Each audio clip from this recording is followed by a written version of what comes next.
want to try to differentiate between poetymology and etymology some more. Poetymology,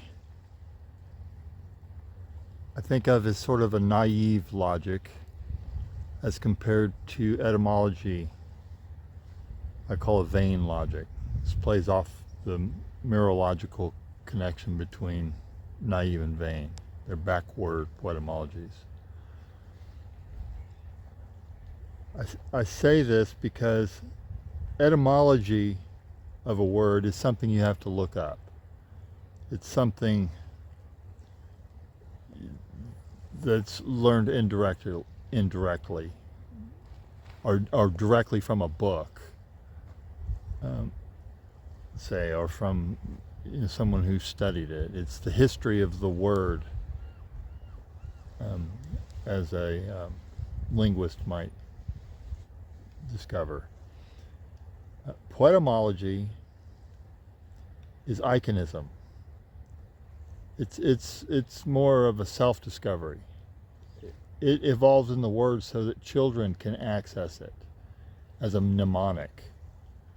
It's the things about the word that make sense to its meaning, like spoon and fork. Spoon is rounded, fork sticks in the back. That helps a child differentiate the two words, because a spoon is rounded like the word. Most words have this. Look at the word blow. Blow. You might look up the etymology, Middle English, German, something like that. But the poetymology is blow.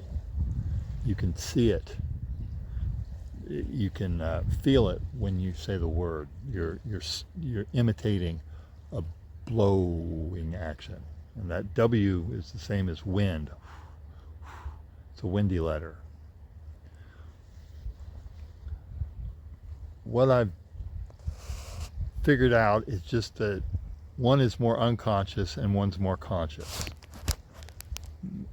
The etymology is a conscious study of the history of the word, and poetymology, because they evolved mostly unconsciously, like we're barely aware of the onomatopoeia. It's more of an unconscious evolution.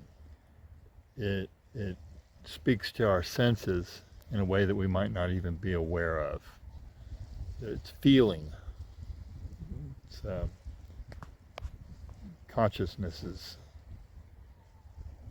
kind of overrated. It doesn't really understand even the language we're speaking as we're speaking it.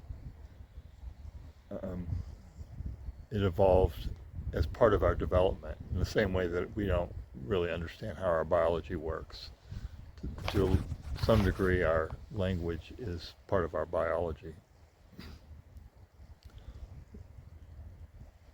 Or at least we acquire it through our psychology, and our psychology is, of course, part of the brain and part of our evolution. Our brain is prepared to understand language, so we have an intuition. Let's say that maybe that's a better word. Is our naive logic is our intuitive logic that children are born with. Children don't have a dictionary.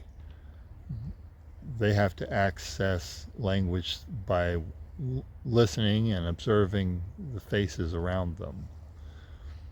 It's naive, not in the sense of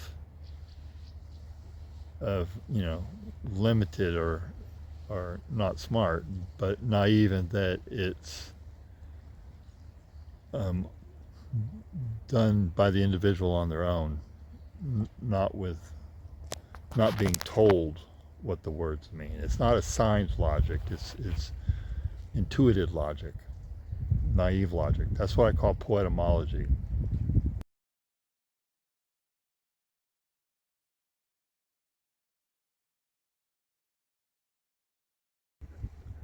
I liken etymology to the way that we draw family trees. You know, an origin and then a branching out. So everything, like a tree, like the limbs of a tree, they branch outwards.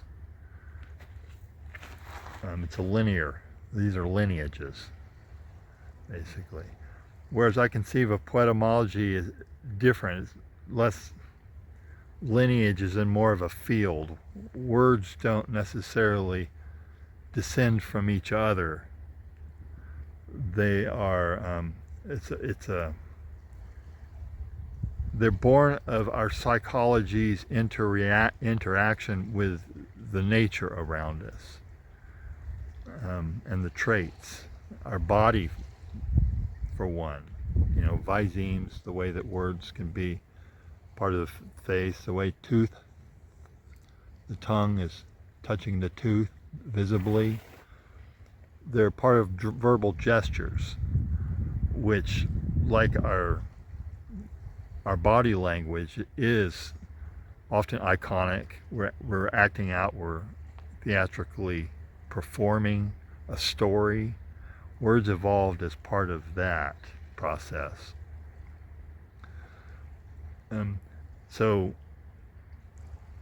in this way, it's different. It's not like there was one word invented and then a lineage that kept being passed on.